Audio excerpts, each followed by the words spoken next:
Welcome back to my channel. Today I thought it would be fun to do a bedroom tour. So make yourself a cup of coffee and let's just get right on into it.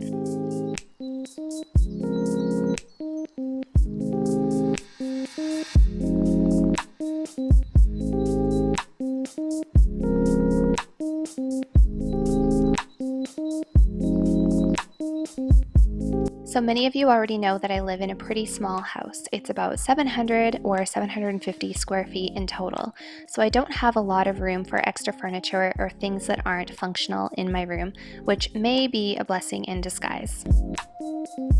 A very big part of me loves simple, plain items, but I really like the look of a more elegant and glamorous bed, so I did choose something a little bit more beautiful and sophisticated for my bedding in my room. I also love the tropics, so I try to bring plants into my home whenever I can, including into the bedroom. So the plant sitting on my nightstand is a Monstera deliciosa, which I got from a local florist here in town.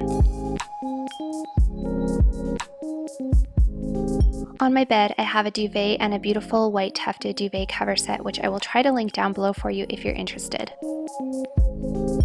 The gray throw pillow I purchased from HomeSense quite a long time ago. Although I don't have any wall art on my walls anywhere in my house, I do like the look of the white tufted headboard as kind of a focal point in my bedroom. So although I prefer practical and simple things, I do like the look of a well-made hotel-style bed as well. I try to keep my nightstand very simple and functional with only a plant and a Himalayan salt lamp, which looks just as beautiful on as it does off.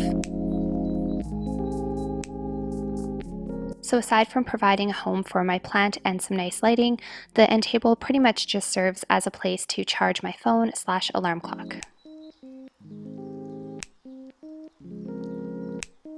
Inside the nightstand, I try to keep fairly clean if I can, so I always have a notebook and a pen for jotting down ideas or just journaling before I go to bed at night.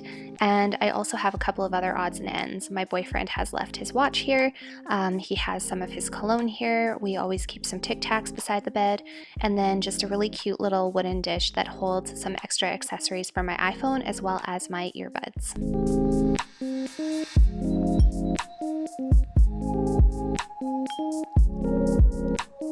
In the bottom of the nightstand, I keep only a single book, and this is a photo album, so it just has some pictures of places that we've traveled, like New York and Las Vegas and Los Angeles as well.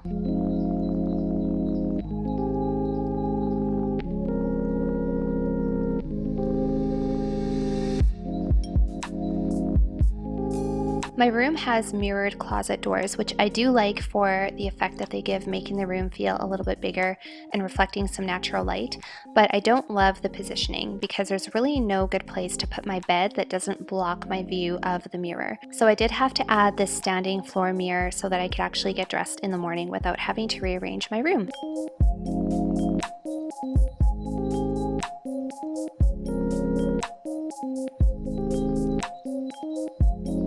To keep the top of my dresser clutter-free, I actually have a couple of command hooks, which is where I like to hang my bracelets and my one necklace that I own.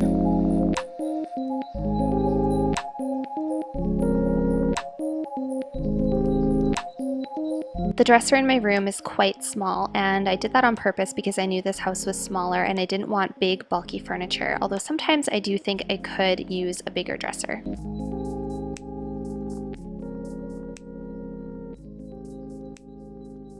This mirrored jewelry box on top of my dresser houses all of my work items as well as my watches. So this is probably the least glamorous part of my room, but it has a pen light and some nursing scissors, my nursing watch, my name badge, and I always seem to have some alcohol swabs kicking around that seem to make their way home from work with me. But they do come in handy, and I just bring them back to work and use them the following day.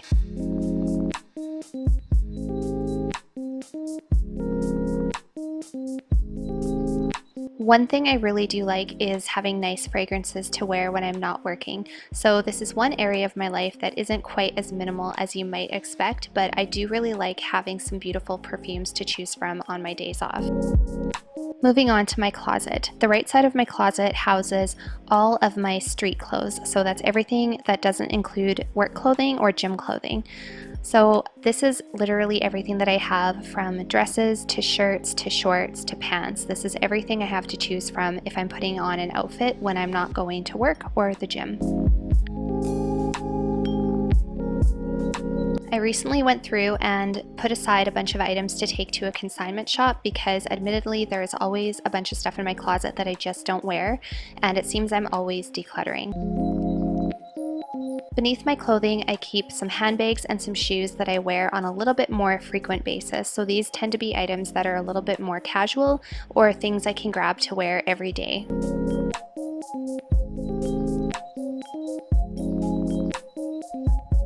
On the left side of my closet is where I have my laundry hamper and the items that I wear a little bit less frequently, as well as my clothing for work and my gym clothes. I have done a video before addressing why I only have one color of work clothing as well as one color of many other items. If you're interested in seeing it, I will link it up above. So as I mentioned, these are some of the items that I don't wear as often. So clutches, evening bags, and a little bit more extravagant shoes. So I keep them on the side of the closet where I don't need to access them as frequently.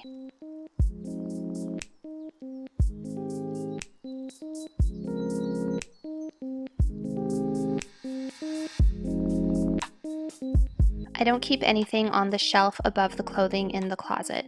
For one thing, it's pretty high and I'm pretty short, so I can't always reach everything, but for another thing, I really don't like having a lot of clutter and just random things taking up clean space.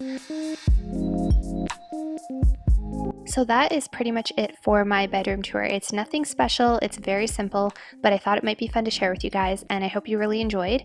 And if you haven't already subscribed, consider doing so that you don't miss any future content. I would love to see you stick around, and I will see you guys all next time.